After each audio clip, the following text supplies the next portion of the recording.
I kind of like it that well, but I don't like it that much. It's a bad environment for kids to be. I want to grow up fast so I can get away from everything.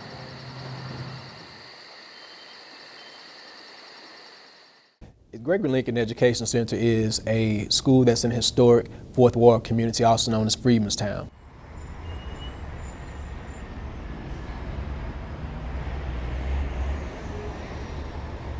A lot of our students, 98% in fact, are on free and reduced lunch. We are also in an area where the city is beautifying this area of town.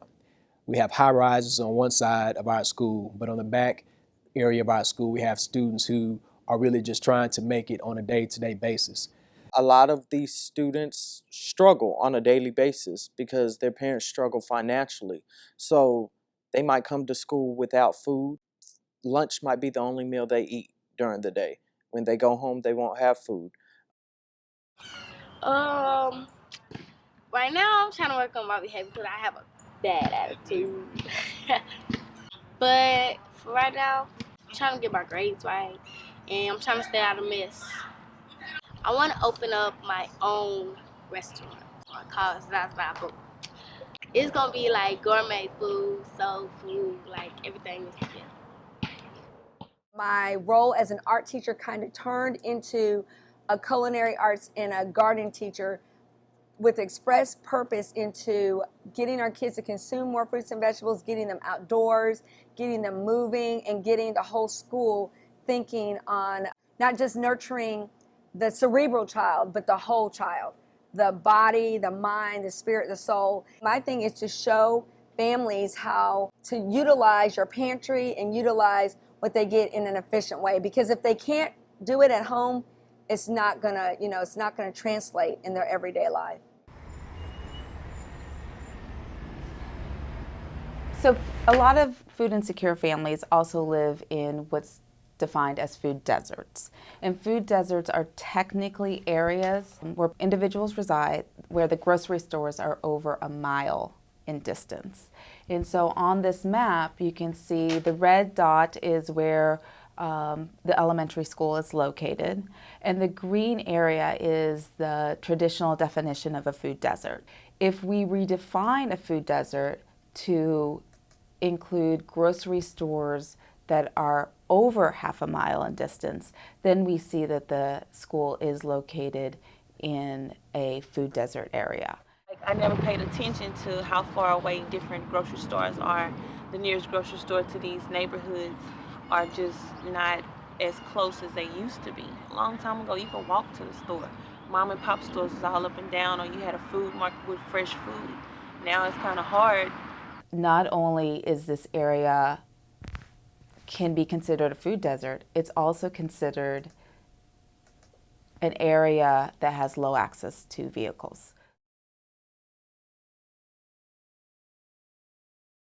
Here we have the cultivated classroom, which is our garden, and we have the kitchen classroom where we come in and cook everything that we grow in our garden.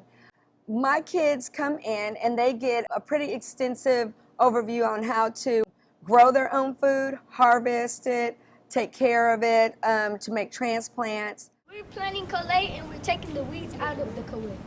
So it won't kill the weeds. And so the weeds don't take over. Yes, I'm planting lettuce. We have to separate them in different places and not let them get squished together.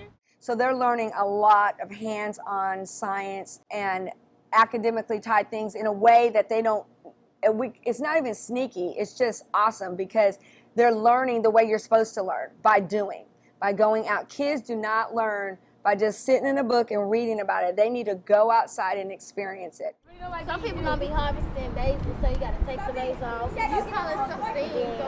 You know what you get the leaf off. Yes, but we need to do which ones? Do we need to do the green ones? The brown ones. The brown ones. Why do we need the brown ones? Because the brown ones got the seeds in it. At first, I did not know how to hold a knife, and from transmitting to a real knife, it was kind of hard. But then I got the grasp of it. Because when we was cooking, you know how when you just hold a knife like that and just start cooking, that's how I used to chop. But then she showed me how to do it and how to hold my thumbs back so I won't cut none of my fingers or anything. Sometimes we have this little diggy day, so everybody come out, people that don't even go here come out and help out with the garden. We made all this and everything. Dig It Days are awesome because they bring in community business partners as well as families and staff. And it's a time when we all come together and we actually work on the garden together. I just come out here because this is my school and we got a new principal. And I help him because Ms. Covia, she helped us with the garden. So we need to show her love. She show us love. We have our Whole Foods Farmers Market, you know, where we bring in Urban Harvest and Whole Foods. And so we invite the kids to come out, bringing their own produce that they harvested, to package it, to advertise, to promote it, to come up with the cost. We have like a 60-foot, 2 60-foot tents, and there's just lines of kids selling and slinging salads and vegetables, and it's awesome and it's amazing. And all the money goes back to the school gardens or the programs. So food is a priority among food insecure households. The thing is that everybody will have a different definition of what is healthy and what is nutritious. So that's why these nutrition education programs in school are so important, to help individuals understand the effects of high fat, high sugar foods on just not our weight, but overall on our health.